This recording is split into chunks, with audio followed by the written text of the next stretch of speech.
السلام علیکم ورحمۃ اللہ وبرکاتہ۔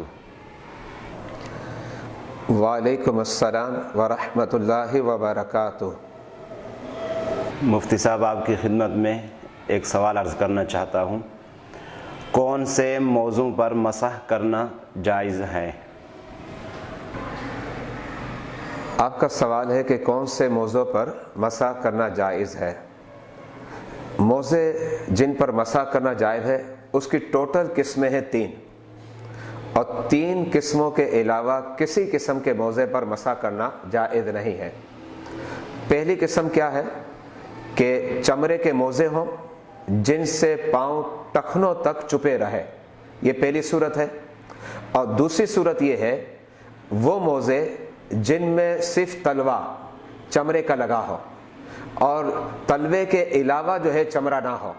یہ 2 صورتیں ایسی ہیں کہ جس میں علماء کو کوئی اختلاف نہیں، بالاتفاق علماء اس بات کے قائل ہیں کہ ان دونوں صورتوں والے موضوع پر مسح کرنا جائز ہے۔ اچھا، اب میں تیسری صورت آپ کے سامنے پیش کرتا ہوں جس میں بعض علماء نے اختلاف کیا، یعنی بعض علماء کہتے ہیں کہ اس صورت میں مسح کرنا جائز نہیں ہے، لیکن بعض دیگر علماء اس کے قائل ہیں کہ مسح کرنا جائز ہے، اور علماء یہی بیان کرتے ہیں کہ تینوں صورتوں پر مسح کرنا کیا ہے؟ جائز ہے۔ اب وہ تیسری صورت کیا ہے؟ وہ موزے چمڑے کے نہ ہو، اور اسی طریقے سے ان موزوں کا تلوا چمڑے کا نہ ہو بلکہ کسی اور چیز کے بنے ہوئے موزے ہوں، اور ایسی قسم کے موزے اگر وہ پہنتا ہے تو پھر اس کے لیے یہ شرط لگائی گئی ہے کہ وہ موزے کیا ہوں؟ دبیز اور موٹے ہوں۔ اگر وہ دبیز اور موٹے موزے ہیں تو اب ان پر مسح جائز ہوگا۔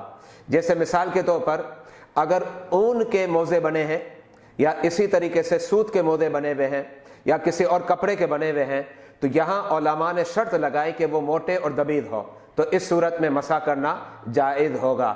یہ ٹوٹل 3 صورتیں ہیں۔ ان 3 صورتوں کے علاوہ اگر اور قسم کے موزے پاؤں میں پہنے ہوئے ہیں تو اب ان پر مسح کرنا جائز نہیں ہوگا۔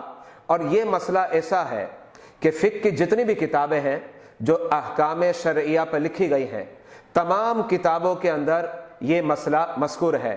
میں آپ کے سامنے ایک ایسی کتاب کا حوالہ پیش کرتا ہوں جو بر صغیر ہی نہیں بلکہ دنیا کے اکثر مدارس کے اندر پڑھائی جاتی ہے، جہاں درس نظامی اور عالم کورس کا نظام رکھا ہوا ہے، اور وہ کتاب ہدایہ جس کے مصنف کا نام ہے حضرت سیدنا علی بن ابو بکر مرگینانی، جن کا وصال 593 ہجری میں ہوا۔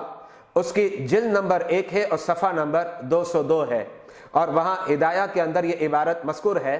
آپ لکھتے ہیں ان یکون مجلدین او منعلین، جس کا مطلب کیا ہے؟ مجلد اور منعل موزے ہوں تو ان پر مسح جائز ہے۔ مجلد سے مراد وہ پہلی صورت ہے جو میں نے ذکر کی ہے، اور منعل سے مراد وہ دوسری صورت ہے جو میں نے آپ کے سامنے پیش کی ہے۔